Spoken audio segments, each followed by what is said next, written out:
Hi yours, this is Praveen. Welcome back our YouTube channel. ఈ వీడియోలో మనం మంత్రాలయం నుంచి ఉడిపి వెళ్లే ఐరావత ఏసీ సీటర్ బస్సు యొక్క పూర్తి వివరాలు తెలుసుకుందాము. ఈ బస్ మంగళూరు డిపోకు చెందిన ఐరావత ఏసీ సీటర్ బస్సు.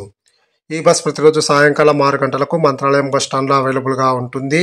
సాయంకాలం 6:30 మంత్రాలయం నుంచి అయితే బయలుదేరుతుంది.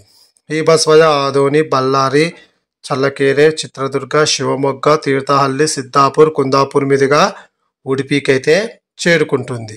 ఈ బస్ ఆదోనికి రాత్రి 7:30, బళ్ళారికి రాత్రి 9 గంటలకు, చల్లకేరికి రాత్రి 11:10, చిత్రదుర్గకు రాత్రి 11:55, శివమొగ్గకు అర్ధరాత్రి 1:45, తీర్థహల్లికి తెల్లవారుజామున 3:15, సిద్ధాపూర్కు తెల్లవారుజామున 4:15, కుందాపూర్కు తెల్లవారుజామున 5 గంటలకు, ఉడిపికి తెల్లవారుజామున 5:45 అయితే చేరుకుంటుంది. మంగళూరు నుంచి ఉడిపికి సుమారుగా 515 కిలోమీటర్ల దూరం ఉంటుంది. Total journey hours 11:15.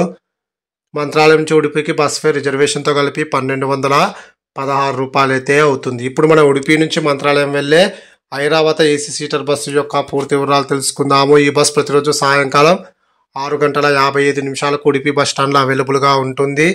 రాత్రి 7 గంటలకు ఉడిపి నుంచి అయితే బయలుదేరుతుంది. ఈ బస్ కుందాపూర్కు రాత్రి 7:45, సిద్ధాపూర్కు రాత్రి 9 గంటలకు, తీర్థహల్లికి రాత్రి 10 గంటలకు, శివమొగ్గకు రాత్రి 11:30, చిత్రదుర్గకు అర్ధరాత్రి 2 గంటలకు, బళ్ళారికి తెల్లవారుజామున 4:15, ఆదోనికి తెల్లవారుజామున 5:45, మంత్రాలయంకు ఉదయం 6:30 అయితే చేరుకుంటుంది. ఉడిపి నుంచి మంత్రాలయంకు టోటల్ జర్నీ అవర్స్ 11:30. ఈ బస్సు డైరెక్ట్గా ఉడిపి నుంచి అయితే మంగళూరు వరకు అయితే వెళ్తుంది.